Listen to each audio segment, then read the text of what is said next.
देखिए हर खबर यहीं पर। सब्सक्राइब कीजिए TV9 भारतवर्ष। देश में कल से अलग अलग शहरों के लिए रेल सेवा शुरू हो रही है। IRCTC की वेबसाइट पर शाम 6 बजे से टिकटों की बुकिंग शुरू होगी। गृह मंत्रालय ने साफ किया है कि जिनके पास रेलवे का ई-टिकट होगा उनको अलग से कर्फ्यू पास की जरूरत नहीं होगी। नई दिल्ली से 15 शहरों के बीच ट्रेन चलाने का फैसला किया गया है। इसके लिए टिकट की ऑनलाइन बुकिंग शाम 4 बजे से IRCTC वेबसाइट पर शुरू हो गई है। टिकट के 7 दिनों की एडवांस बुकिंग होगी। रेल टिकट की तत्काल बुकिंग नहीं होगी। कैंसलेशन पर 50% रकम वापस होगी। कोई केटरिंग नहीं, पानी और पैकेज फूड मिलेगा। कोच में बेडशीट और कंबल नहीं मिलेगा। रेगुलर ट्रेन की तरह स्टॉप नहीं होंगे। नई दिल्ली से डिब्रूगढ़। दिल्ली में असम के कामगारों की संख्या काफी ज्यादा है।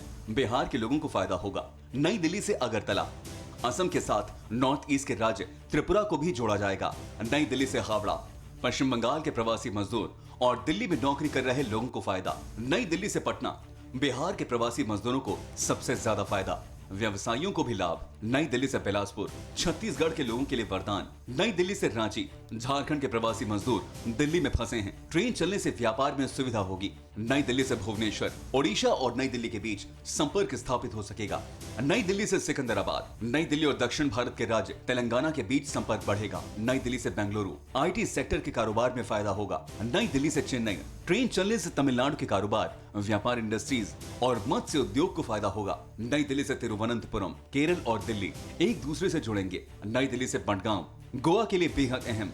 पर्यटन शुरू होने से ज्यादा फायदा होगा। नई दिल्ली से मुंबई सेंट्रल। ट्रेन चलने से कारोबार बढ़ेगा। अर्थव्यवस्था को रफ्तार मिलेगी। नई दिल्ली से अहमदाबाद।